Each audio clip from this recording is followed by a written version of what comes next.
Pisces, welcome to your July 2019 general forecast. It's Raina here.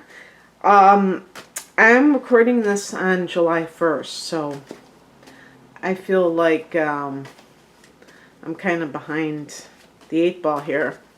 So hopefully I will be able to catch up because, you know, I'm really cutting it close here. This is a general reading, but sometimes we get certain themes going on which take me in certain directions, and it is what it is.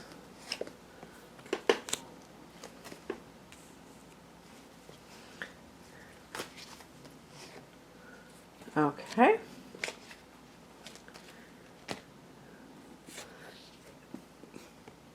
The heart of the matter is the Two of Cups. Now, one thing that I was thinking of specifically was astrological timing. I'm recording this on the eve of the solar eclipse in Cancer, which is tomorrow on July 2nd at 10 degrees of Cancer. And for you, this is the 5th house of romance. This card can definitely be about romance. It could be about making a commitment to somebody. It could be about reuniting with someone, you know, so if you've broken up with somebody and you get back together, and even forgiving someone. It's possible that that card can also represent that. And of course, if you forgive somebody, you might get back together with them too. Not sure. But it is definitely a card of the couple. So if you're with somebody, you might decide, and you're just dating, you might decide, you know, I don't want to live without this person. I want them in my life completely. So something like that. Any kind of relationship issue is really at the heart here, and it makes sense because with the solar eclipse being in that 5th house, it really does connect with love matters. Now, of course, you could say children are possibly connected to the 5th house as well, conceiving children and creative endeavors as well. But the Two of Cups is specifically concerned with partnership. In the past position, we have the 7 of Swords, and this can be a card of behavior that is quite sketchy or underhanded, sometimes involving physical theft, intellectual theft, or in the case of looking at that middle card. Oh my God, I wish people would get mufflers. I really do. That was probably a motorcyclist anyway. But the 7 of Swords can actually be a sign that somebody has cheated. So maybe you are kind of reuniting with somebody who cheated on you. Pisces is a sign that tends to be very forgiving. And that can, you know, forgiveness is a beautiful thing as long as it doesn't hurt you.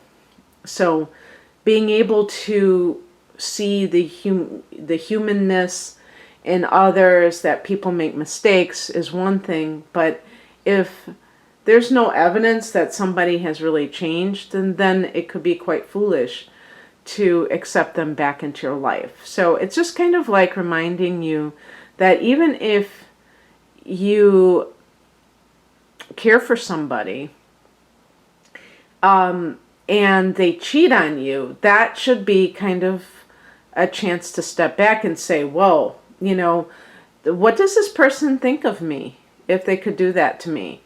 I do agree that sometimes people act in a moment of weakness because of their own insecurities. So I certainly don't suggest that anybody who has been cheated on looks at it as something that is a sign that there's something wrong with them. Absolutely not.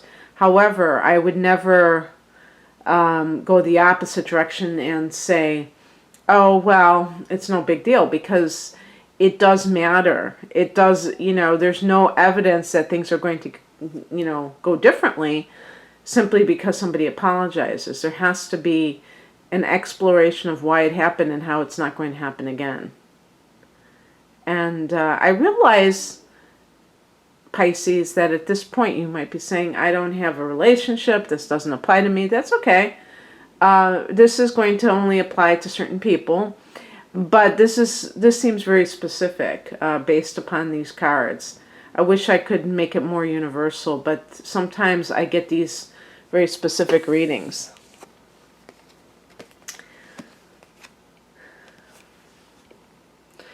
The higher message is the Death card. It's about understanding when something is over and when you are transitioning into a new phase of life, and how not to kind of like cling to the past when something is truly over, because sometimes people do that when they really don't want to accept the fact of their relationship or their lack thereof. If somebody has a relationship that isn't that good, they may still try to hold on to it for whatever reason. And that's not going to progress you. That's another thing I think is the meaning of life, is that we are constantly bettering ourselves. And we have to, in order to get to that place, we have to be willing to see the signs, see the sign on the wall, so to speak. And if we see that things seem to be going in a different direction than we had hoped, that we're able to move forward, and we're not going to lament the past and what happened, because I really do believe that even negative experiences can ultimately, be of benefit to us if we allow them to. In other words, they can really make us quite happy. Like if they're not going to make you happy in the short term, obviously, but they're freeing. The Death card is about transformation, but also it's about the ending, maybe the irrevocable ending of something.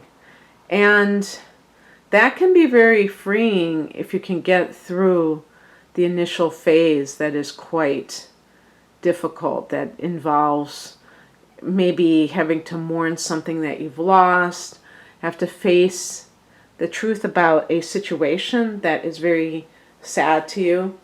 I want to say too, with the Two of Cups, that if this is you committing to someone, you may have to deal with transition too, because let's say you are going to get married or move in with this person, and that the Seven of Swords is simply you having been alone for a long time, and now you're able to accept that you want to be in this situation.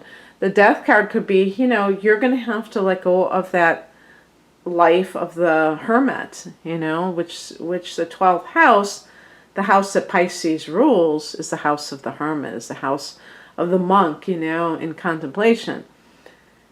So there's always a little bit of that in a Pisces person to begin with, that need for solitude, that need for contemplation time.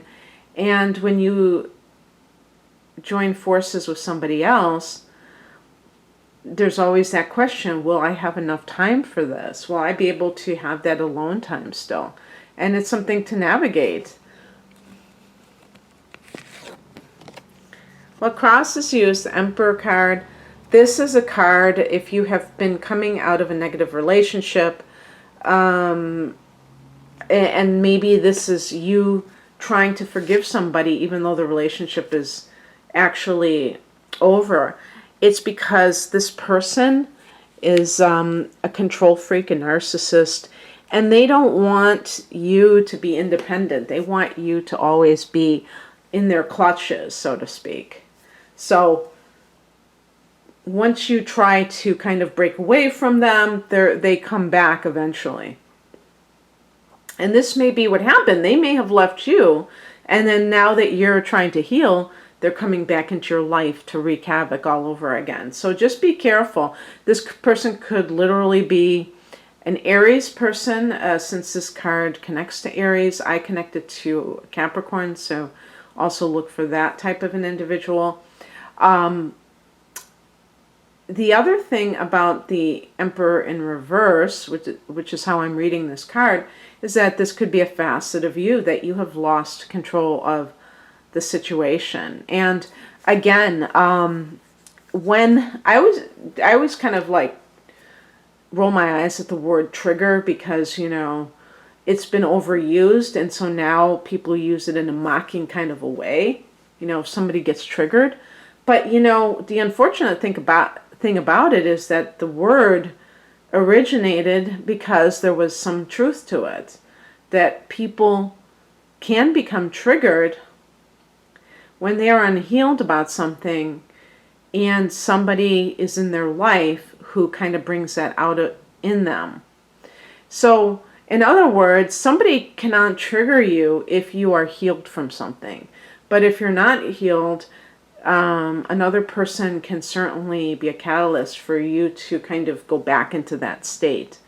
And for a Pisces person, if you have been in a very negative relationship with somebody, and they are not good for you, but you've had a hard time letting go of it, and it took a lot for you to kind of get over it, if you take them back, and if they kind of put on the charm and they are trying to suck you into that situation and you fall for it, you run the risk of getting hurt all over again. But on top of that, it's like you haven't really learned your lesson. It's like you're just totally wiping the slate clean for that other person, not realizing that they have no intention of being, you know, caring about your needs. They're just there to, you know, be very narcissistic and an energy vampire. They're not interested in really making you feel better. So in other words, there's an agenda behind it, and you're just seeing, oh wow, they really do care. And even if they were the one who left, you're just all too eager to accept them back. I get questions like this, and I'm always like quite shocked that people are willing to overlook something very egregious that was done to them because they really want that person to come back. That can show the person who has probably been traumatized in the past, abandoned in the past. And to them, abandonment is the worst feeling in the world. And they will do anything they can to avoid that feeling, including accepting a person back into their life who has done things to them, like ghost them, like just completely disappear. And as long as that person comes back, they're okay with that. No, that is being out of control, and that is being disempowered. I think that's a better way of putting it, because the Emperor is a symbol of authority and control. When he is in a challenged position like this, he has lost his way. And so you must never give up your power for another person, ever. Ever. The advice is the Chariot. This is about Becoming one-pointed. I need to take this advice, actually, because I've been noticing about myself in the last, I would say, week or so, how scattered I've been. And I think to myself, okay, I know certain events have taken place, and why have I allowed these things to just imbalance me? And I think that people who consider themselves empaths, and I think a lot of Pisces are empaths, we tend to, and I'm not a Pisces, I'm a Sagittarian, but anybody can be an empath. And I think that we tend to be very sensitive to the energies around us. So the Chariot is connected to sign of Cancer, okay? And of course, this could be a timing card just simply because we're having this solar eclipse, the first part of the month, so close to when I'm actually recording this, actually, that it may be saying, this is the catalyst for good things coming to your life. But the Chariot is also about one-pointedness, about, victory with opposing forces around you.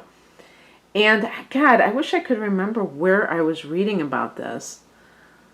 I'm reading a book about co-creation.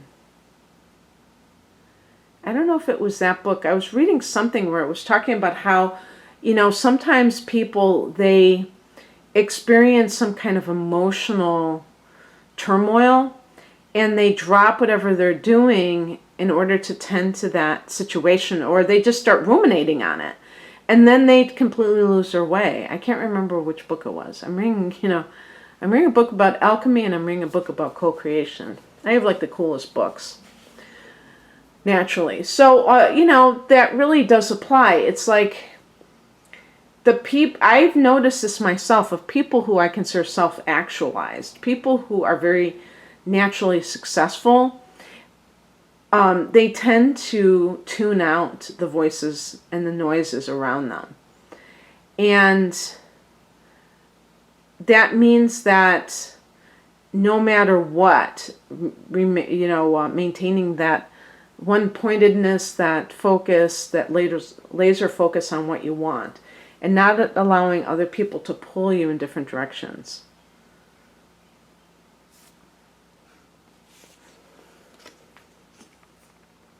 The outcome is the Three of Cups. So I started with the Two of Cups and I ended with the Three of Cups.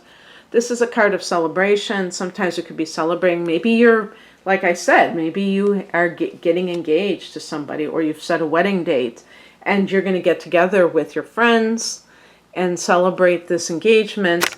However, if you are somebody who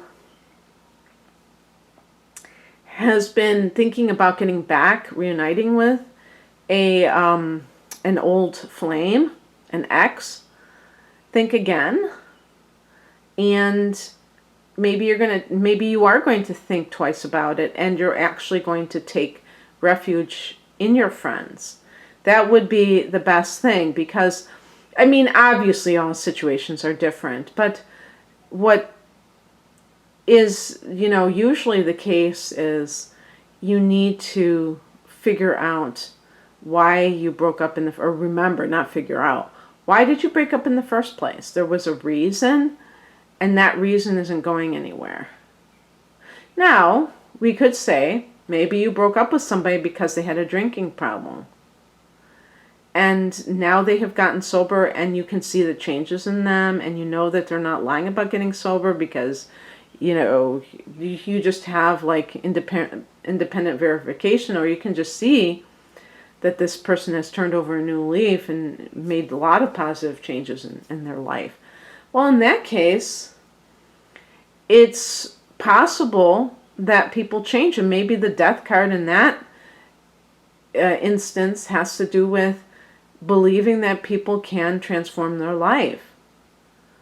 Maybe you are kind of leery about it because you just went through so much hell with this person and you don't want to do it again. And perhaps you're not going to. Maybe you're going to just kind of hold off on it and spend more time with friends, people that are not, you don't have to form some kind of like ironclad commitment with, just because you want to have that downtime for yourself. Maybe you want to see if this person has gotten newly sober. They need some time. In AA, I think they say you shouldn't get into a relationship for a year, or after you've gotten sober, and that makes perfect sense because it's almost like you're relearning everything. So, whatever reason, your friends can be a refuge, and if you are happily coupled, this could be a celebratory time. Okay, that's what I have for you, Pisces. If you would like a private reading, please click on the link below. Otherwise, have a great month. Take care. Bye.